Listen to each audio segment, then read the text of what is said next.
大家好，这里是善健康财富俱乐部。今天的影片主要跟大家一起检视自己做了什么而罹患高血压。全球共有 1.13 亿个高血压患者，感觉应该与你无关，那你就大错特错。根据世界卫生组织 WHO 记录，高血压患者分布在世界各角落，以非洲、东南亚、欧洲和东地中海的比例居多，占据总体的 63%。以男生来说，每4个男生就有1名是高血压患者；以女生来说，每5个女生就有1名是高血压患者，并且5人中就有1位面临控制高血压棘手问题。那么如何判断自己是否其中1名呢？这图标可以给你更明确的指示。除此以外，检测自己是否拥有这些高血压的基本症状：眩晕、头痛、耳鸣、睡眠障碍、肢体麻木。如果你不多加留意，这个安静的凶手就会默默潜伏在你的身旁。不想成为每年9.400万的死亡病例里的其中1员，接下来的内容千万别错过。当然，在此之前可以先订阅我们的频道，打开小铃铛，你的小小动作是我们继续下去的动力。接下来，让我们一起解锁是什么造成这一系列悲剧的发生。1. 你过于依赖方便的加工食品，比方说方便面、火腿肠、面包、早餐麦片、薯片、披萨、罐头、意面酱等，都是含盐大户，但它们却是当代人每天的饮食，多么讽刺啊！这些加工食品的含盐量非常高，当食用者摄入过多，会直接影响血压，增加心脏负担。根据调查发现，欧美国家平均每个人从加工食品中摄入的盐占总摄入量的 80%。而且，随着生活节奏加快，人们吃的加工食品也越来越多。当你没办法与这些加工食品割舍，就务必在购买时查看配料表中的含盐量和钠含量。选择配料表中含盐量、钠含量越低越好。那么你知道怎样的含盐量才是标准呢？一般来说，身体健康者每天食盐摄入量不超过6克。糖尿病非高血压患者每天摄入量应在5克以下。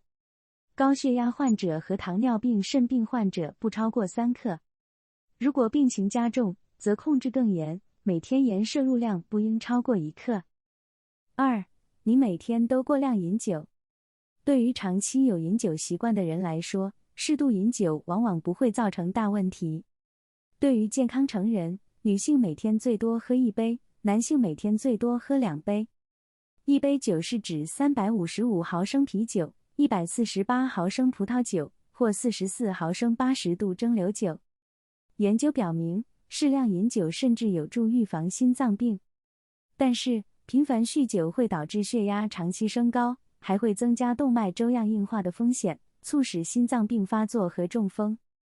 一项研究发现，每日饮白酒30毫升，收缩压可增高4毫米汞柱，舒张压增高2毫米汞柱。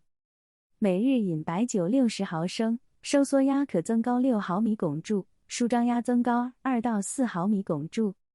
如果你是一名高血压患者，避开饮酒是必要的，你可没法承受其带来的伤害，生命没办法 take 2。还有一点不容被忽视的是，酒瘾大的人想戒酒，不能突然的停止饮酒，应实行逐步减少摄取量的方式。过于急躁的方式反而会增加高血压的风险。3. 你缺乏锻炼。大量研究证实，缺乏锻炼、久坐不动与多种慢性疾病和高血压、心血管疾病、糖尿病等的发生息息相关。当你选着不动，它就会加速动脉硬化，迫使心脏和血管更加努力地动。久坐需动的同时，也要保证坐姿正确。端坐在椅子上，后背平靠椅背，双脚平放在地板上，双腿不要交叉，否则会影响血液流动。有个握力练习或许适合非常抗拒运动锻炼的人。研究发现，健康成年人每周做3次简单的握力练习，每次15分钟，持续10周后，收缩压就可降低约10毫升汞柱。不过要注意，避免在测血压前1小时做握力练习，以免影响结果。4. 你可能是睡眠呼吸暂停 （Obstructive Sleep Apnea）， 俗称 OSA 患者。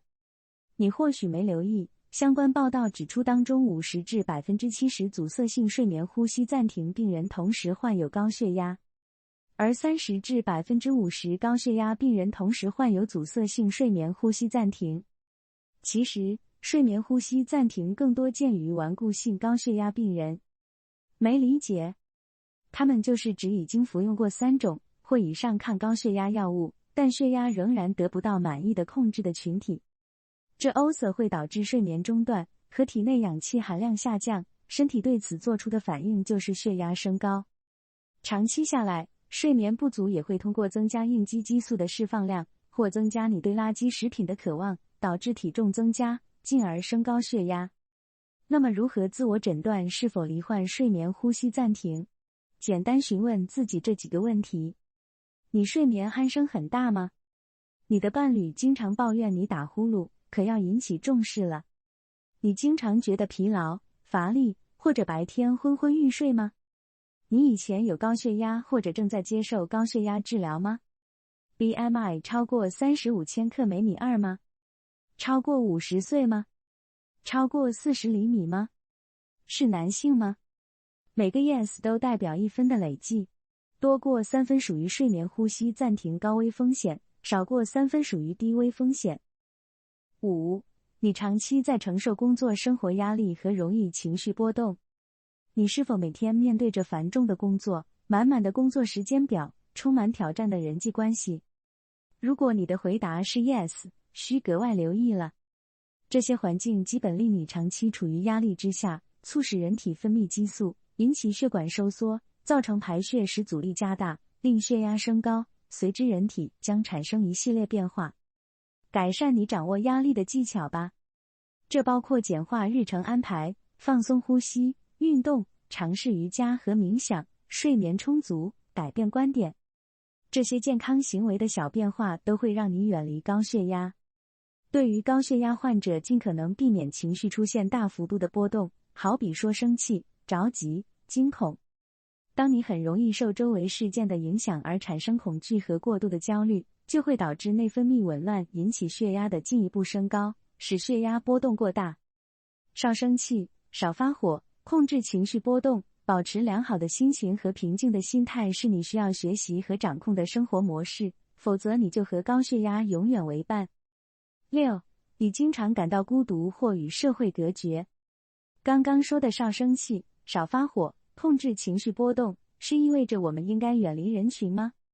这话就太过极端了。这些偏激思想的人会觉得，当感到孤独或被孤立时，可能不一定会感到压力。但当这些感觉持续存在时，就会引发危险的应激激素释放，从而导致血压升高。你不知道的是，孤独的危害相当于每天抽15支烟。其中，美国杨百翰大学一项涉及30万人的研究表明，孤独感会增加人体压力激素皮质醇的水平，从而削弱免疫系统，使人更容易生病。孤独者的血压往往远比正常人高出30毫升汞柱，心脏病和脑卒中的患病率则是正常人的3倍。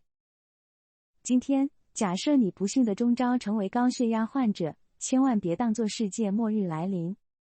尽量采取高维生素、高膳食纤维的饮食方式，通过一日3餐多吃一些植物性的食物，比如各种新鲜的蔬菜，如韭菜、芹菜、黑木耳、大白菜、黄瓜、冬瓜。糖分较低的水果，好像苹果、猕猴桃汁、西瓜汁、木瓜、柿子，以及一些粗粮和豆类食物。这些降压小能手对于高血压人群来说是很利好的，同时使自己身体更健康。你还有什么妙招可以分享？欢迎在以下评论区留言，好让大伙儿受益。好了，感谢大家收看，记得把这影片分享给5位身边人，那我们下支影片再见。